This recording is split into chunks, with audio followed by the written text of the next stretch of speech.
राजकोषीय समीकरण। सरकार सामाजिक आवश्यकताओं पर समझौता किए बिना लगातार हमारी राजकोषीय वचनबद्धताओं को पूरा करती रही है।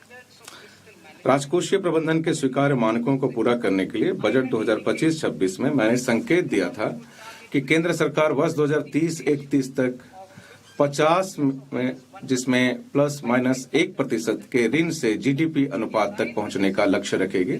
इसके अनुरूप ऋण से जीडीपी अनुपात संशोधित अनुमान 2025-26 में जीडीपी के 56.1% की तुलना में बजट अनुमान 2026-27 में जीडीपी के 55.6% रहने का अनुमान है।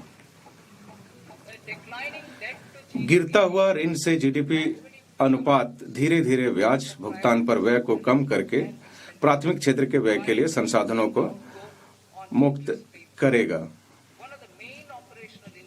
ऋण लक्ष्य के लिए एक मुख्य प्रचालनात्मक लिखित राजकोषीय घाटा है। मैं इस गरिमामयी सदन को हर्ष के साथ यह सूचित करती हूं कि मैंने 2025-26 तक जीडीपी के 4.5% से नीचे राजकोषीय घाटे को कम करने के लिए वित्त वर्ष 2021-22 में की गई अपनी वचनबद्धता को पूरा किया है।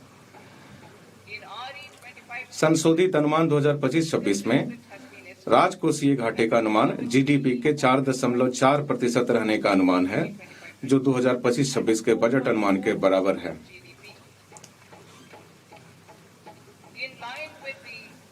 ऋण समेकन की नई राजकोषीय दूरदर्शिता पथ के अनुरूप बजट अनुमान 2026-27 में राजकोषीय घाटा जीडीपी का 4.3% होने का अनुमान है।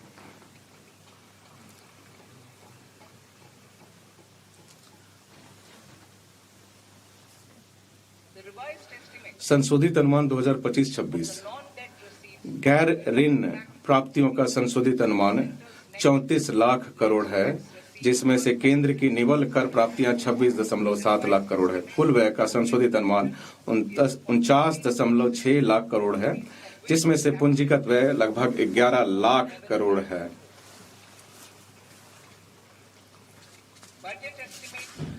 बजट अनुमान 2026-27 वर्ष 2026-27 की आते हुए गैर ऋण प्राप्तियां और कुल व्यय का अनुमान क्रमशः 36.5 लाख करोड़ और 53.5 लाख करोड़ है।